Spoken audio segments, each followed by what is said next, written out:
ವಿಜಯಪುರ ಗ್ರಾಮೀಣ ಪೊಲೀಸ್ ಠಾಣೆಯಲ್ಲಿ ದಿನಾಂಕ 14/4/2026 ಮಧ್ಯಾಹ್ನ 3 ಗಂಟೆಗೆ ಒಂದು ಕೊಲೆ ಪ್ರಕರಣ ದಾಖಲಾಗಿರುತ್ತೆ. ಪ್ರಕರಣದ ಸಂಖ್ಯೆ 173/2026 ಅಡಿಯಲ್ಲಿ ಇಂಡಿಯನ್ ಆರ್ಮ್ಸ್ ಆಕ್ಟ್ ಮತ್ತೆ BNS ಆಕ್ಟ್ಸ್ ಅಡಿಯಲ್ಲಿ ಪ್ರಕರಣವನ್ನು ದಾಖಲು ಮಾಡಿಕೊಂಡು ಪತ್ತೆ ಕಾರ್ಯವನ್ನು ಕೈಗೊಂಡಿರ್ತಾರೆ.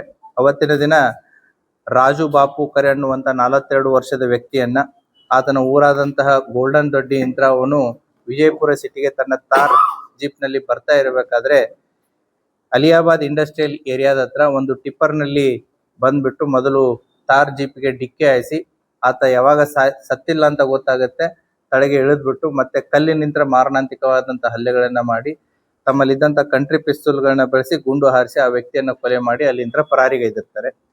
ಈ ಪ್ರಕರಣವನ್ನ ನಮ್ಮ ರಾಮನಗೌಡ ಹಟ್ಟಿ ಅವರು ಮತ್ತೆ 2 ತಂಡಗಳನ್ನ ರಚನೆ ಮಾಡಿರುತ್ತೆ. ಒಂದು ಈಶಿತಾ ಗುಪ್ತಾ ಅವರ ನೇತೃತ್ವದಲ್ಲಿ, ಇನ್ನೊಂದು TS ಸುಲ್ಫಿ ಅವರ ನೇತೃತ್ವದಲ್ಲಿ, ಮತ್ತೆ ಜಾನರ್ ಮತ್ತೆ ಅವರ ಪ್ರಿಯಸಗಳಾದಂತಹ ವಿನೋದ್ ದೊಡ್ಡಮನೆ ಮತ್ತೆ ಲಕ್ಷ್ಮೀ ದೇಗಿನಾಳ್ ಅವರ ನೇತೃತ್ವದಲ್ಲಿ 2 ತಂಡಗಳನ್ನ ರಚನೆ ಮಾಡಿ ಮಾಡಿದಂತ ತಂಡ ಯಾರು, ಏನು, ಎಂತ, ಯಾಕೆ ಅನ್ನುವಂತ ಒಂದು ಪ್ರಶ್ನೆಯನ್ನ ಹುಟ್ಟಿ ಹಾಕಿ ಅವ್ರನ್ನ ಪತ್ತೆ ಮಾಡುವಂತ ಕಾರ್ಯವನ್ನ ಮಾಡಿದ್ದಾರೆ. ಅದರಲ್ಲಿ ಒಟ್ಟು 6 ಜನ ಆರೋಪಿತರನ್ನ ಬಂಧಿಸಿದ್ದಾರೆ. ಅದರಲ್ಲಿ ಕಾನ್ಸ್ಪಿರಸಿ ಮಾಡಿದಂತಹ ಅಬುಷಾ ಕೊಡ್ಲೇಕರ್ ಆರೋಪಿ ನಂಬರ್ 1.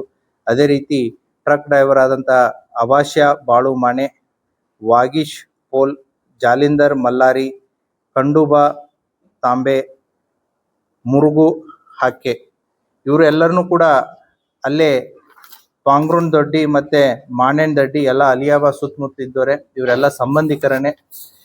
ಈ ಕೊಲೆಗೈದಂತಹ ಎಲ್ಲ 6 ಜನ ಆರೋಪಿತರನ್ನ ಬಂಧಿಸಿದ್ದಾರೆ.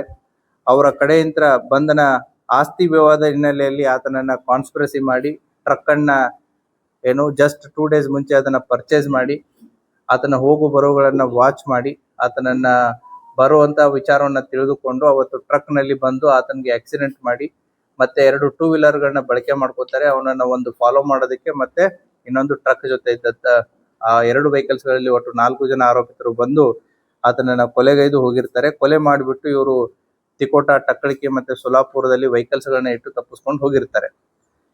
ಅವರಿಂತ್ರ ಈಗಾಗಲೇ ನಾವು 2 ಕಂಟ್ರಿ ಪಿಸ್ತೂಲ್ಸ್ ಗಳನ್ನ ಮತ್ತೆ 7 ಮೊಬೈಲು ಮತ್ತೆ ಕೃತ್ಯಕ್ಕೆ ಬಳಸಿದಂತ ಮೋಟರ್ ಸೈಕಲ್ಗಳು, ಟಿಪ್ಪರ್ ವಾಹನ, ಕಾರು ಇವುಗಳನ್ನೆಲ್ಲ ಸೀಸ್ ಮಾಡಿದೆ.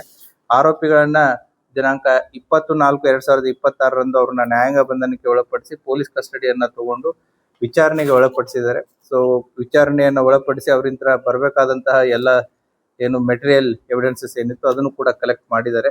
ತನಿಖೆ ಇನ್ನೂ ಮುಂದುವರಿತಾ ಇದೆ.